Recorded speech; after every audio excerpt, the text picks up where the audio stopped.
Caleb understood his assets early on. Beyond the sharp intellect, the tireless drive, and a finely tuned social acumen, there was his face. It was a currency he had learned to leverage in the revolving door of the state's foster care system. The biological parents he never knew had left him with nothing but a hastily scrawled note about financial hardship. From a young age, he had mastered the art of maximizing his own interests, becoming whatever a prospective family needed him to be: obedient, bright, endearing. His first adoption, a brief interlude of stability, ended when the couple, long resigned to childlessness, miraculously conceived. He was returned at 8 years old, the reason once again a lack of resources, but Caleb knew the truth. He was too old now, his personality already setting like concrete. He was no longer a blank slate. So he grew up in the system, a chameleon navigating a world of fleeting warmth and constant evaluation. He polished himself into a paragon of optimistic, upright young manhood. By his mid-20s, he was a rising star in a major New York financial firm, a magnetic and competent professional admired by many. Yet, he knew a crucial piece was missing. He needed a ladder, not just a staircase, to ascend to the stratosphere of wealth and power he craved. And then he found it. The firm's CEO, a reclusive titan who appeared only at annual galas, had a single, cherished son. This young man, insulated from all hardship and versed only in art and romance, had recently made a spectacle of himself. Perched on the edge of the corporate headquarters roof, he had threatened to jump, all for a love affair his father refused to sanction. The object of his affection, Caleb learned with a cynical curl of his lip, had already taken a multimillion-dollar payout and moved his entire family to the West Coast weeks before the dramatic rooftop plea. Caleb looked upon this clueless princeling with a kind of detached contempt. Julian was naive, a creature who believed love was the axis on which the world turned. He would never be a worthy successor, but the colossal corporation and the immeasurable fortune attached to it would one day be his. A plan began to form, cold and intricate. Caleb submitted a transfer request, baffling his superiors. He asked to move from his fast-tracked, high-profile position to an obscure administrative role within the executive secretariat. He was going to climb his ladder. His exceptional people skills and work ethic made him conspicuous even in the background.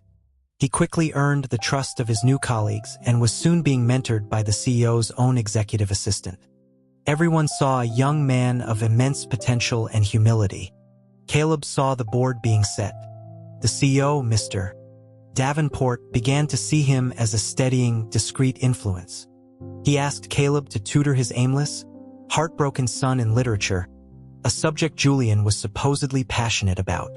The hunter, after months of careful maneuvering, now had a legitimate reason to approach his quarry. He never made an overt move, preferring to let circumstances guide him. This way, whether he succeeded or failed, no blame could ever be attached to him. He would simply be the blameless victim, the talented young professional relentlessly pursued by the boss's spoiled heir. Adjusting the knot of his tie, Caleb walked toward the imposing doors of the Upper East Side brownstone that served as Julian's gilded cage. It was time to make the boy fall in love with him. It wouldn't be difficult. Gaining Julian's trust was almost laughably simple. Caleb's handsome, earnest face did most of the work. The young heir was still fragile, adrift in the wreckage of his last relationship. Caleb saw this vulnerability not as a tragedy, but as an opportunity. He could be thoughtful, gentle, and erudite. He could mold himself into the ideal lover Julian had only read about in novels. Soon, the way Julian looked at him began to change. A soft blush would creep up his elegant neck. His gaze would dart away, only to steal glances when he thought Caleb wasn't looking. His speech would quicken whenever Caleb entered the room, a tangible manifestation of a racing heart. The trap was sprung. In a password-protected file on his laptop, Caleb placed a checkmark next to an item on his meticulously planned schedule. Then, he submitted his resignation to the firm. As expected, he was summoned to the CEO's office. Mr. Davenport, having been terrified once by his son's impulsiveness, was not a man to leave things to chance.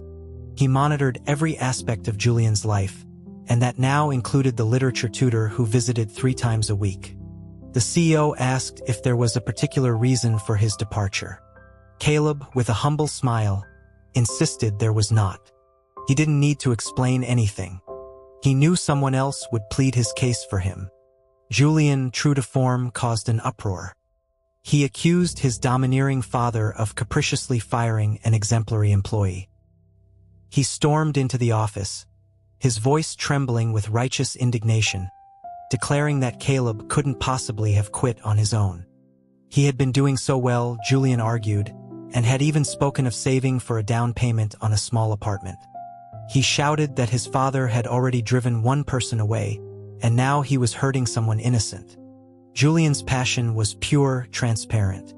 He confessed that yes, he had feelings for Caleb, but that Caleb had done nothing wrong, had never reciprocated, and was utterly blameless. The blameless one was at that moment in his cramped Hell's Kitchen walk-up, preparing for the inevitable arrival. He was cleaning, laying out a pair of soft cashmere socks he'd bought weeks ago, and placing a box of imported macarons, Julian's favorite, on the small coffee table. He considered the optimal number of times he should gently refuse Julian's coming confession to appear sincere. He wondered if a kiss would be required to seal the deal, and if so, where it should land, the forehead for tenderness, the lips for passion. It was a complex emotional calculus. Caleb and Julian began a relationship. The rope to the ladder was now firmly in his grasp. He became the most attentive partner imaginable, a constant source of affection and affirmation. The kisses, the embraces, the whispered sweet nothings were all part of the performance. The gifts and surprises were tactical maneuvers. He fooled everyone, but he never for a moment fooled himself. They lived in the small apartment Caleb eventually purchased. Julian had been coaxed from his velvet-lined nest into this far humbler cage.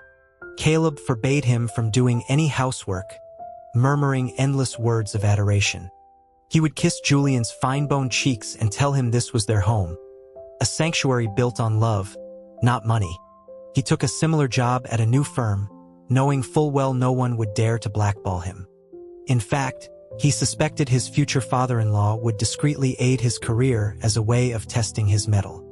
His work became more demanding, but he always made it home to cook dinner. He told Julian his hands were too beautiful for such menial tasks.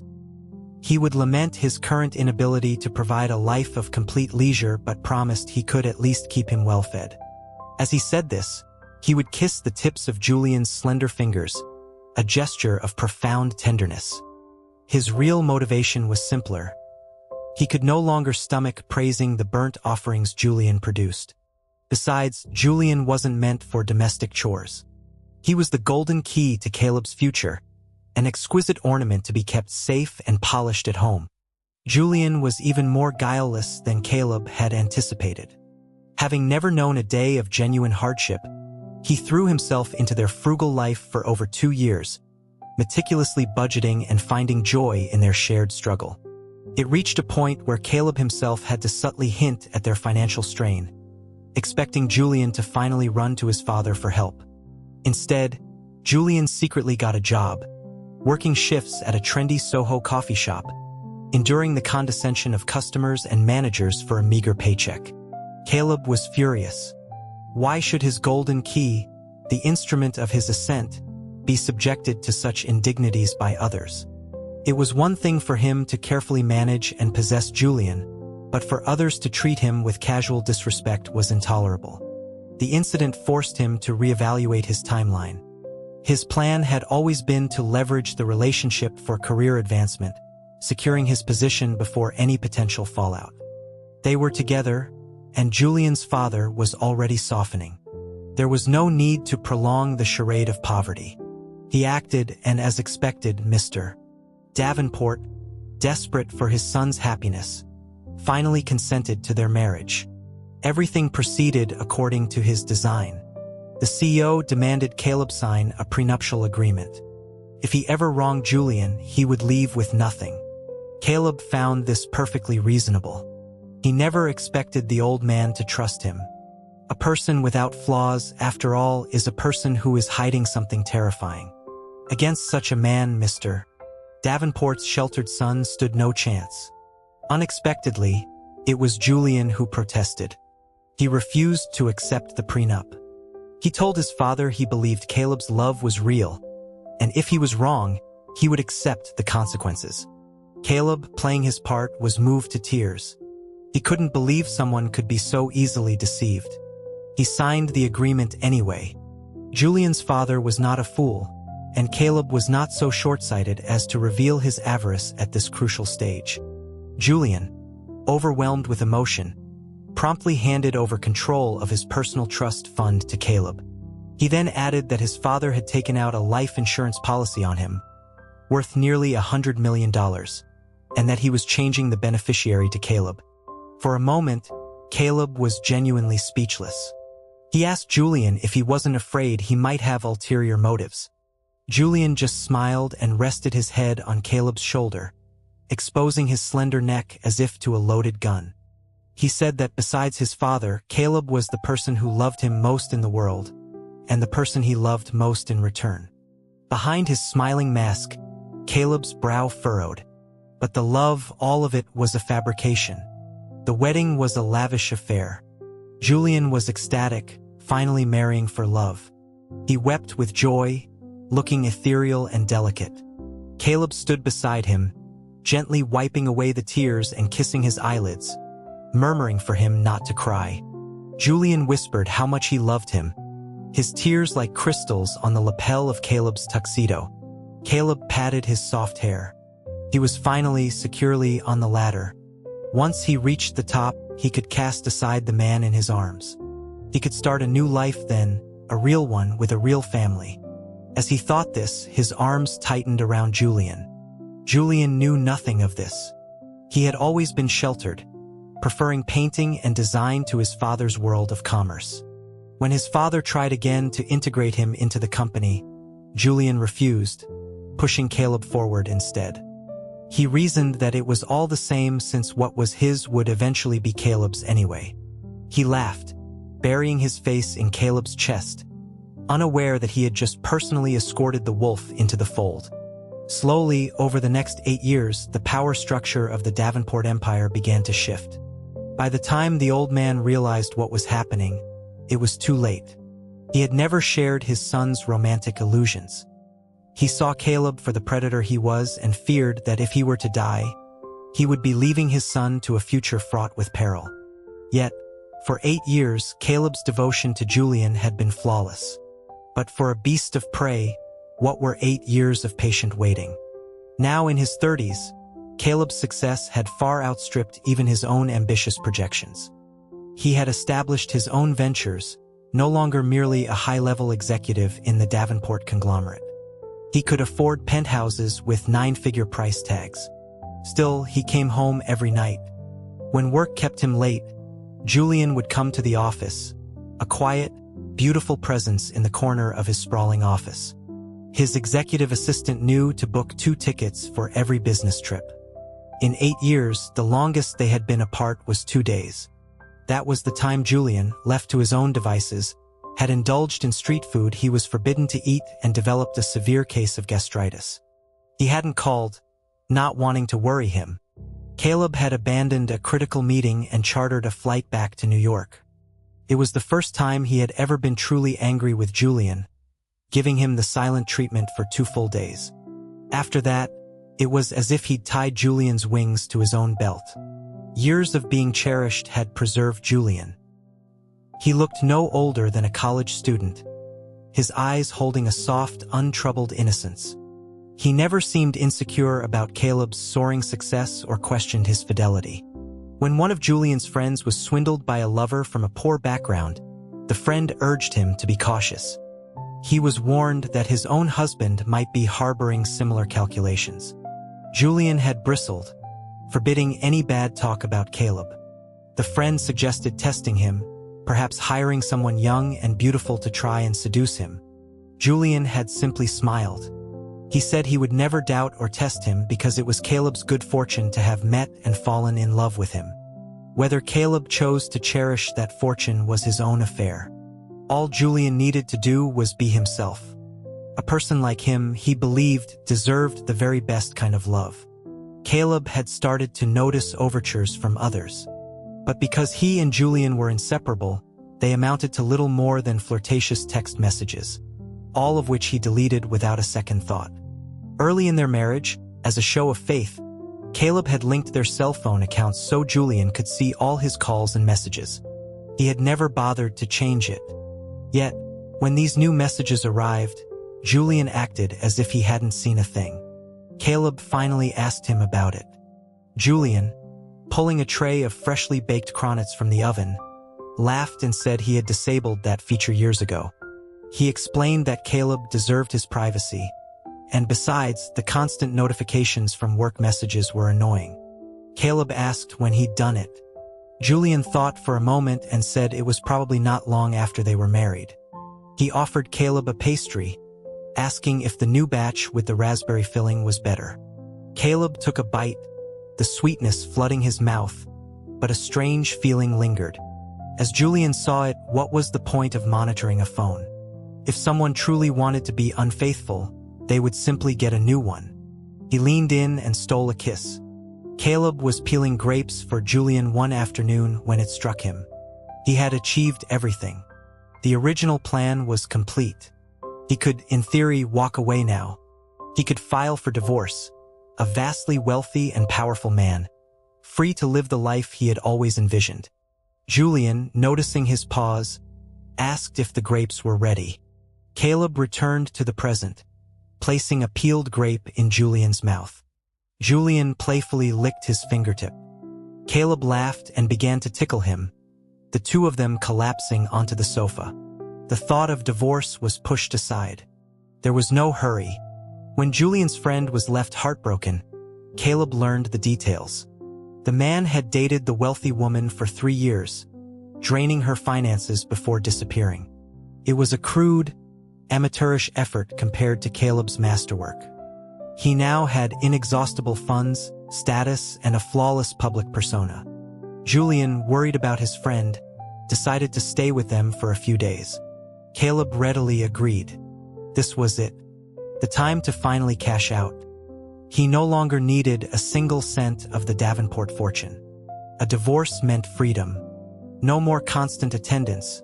No more being emotionally tethered to Julian. He could find a new partner, someone who understood him, and start a family. That night, alone in their vast, empty bed, Caleb rolled over and clutched the large, soft pillow where Julian always slept. Why wasn't he back yet? He wondered if Julian was having trouble sleeping in a strange bed. Maybe he should just go pick him up tomorrow. He couldn't sleep. The next day, arriving at the friend's apartment, Caleb paused at the door, overhearing their conversation. The friend was asking Julian a hypothetical question. What if he found himself in the same situation? Julian considered it carefully. He said that, of course, he would be angry to be used, but that everything he gave in a relationship, he gave willingly. So, if they were to part, he wouldn't hate the person. It was, after all, his own choice. He stated, with a calm sincerity, that he could give a person an immense amount of love, but he could also withdraw all of it and never love them again. What he no longer cared for, he wouldn't waste a single glance on. Caleb knew it was true. He remembered Julian's first love, the one who had driven him to the rooftop, had recently returned to the country, successful and eager to rekindle their romance. Julian had shut him down completely. A single, cold message asking who he was had been the end of it. If Caleb chose divorce, he would be met with that same chilling indifference. Sometime later, Julian's friend found a new partner. At a celebration dinner, a tipsy Julian, being carried home on Caleb's back, wrapped his arms around Caleb's neck and slurred that he loved him so much. Caleb smiled foolishly back at his reflection in a storefront window. He whispered that he loved him too, his little drunkard. Julian snuggled into his neck and mumbled something else. Caleb didn't quite hear it and asked him to repeat himself.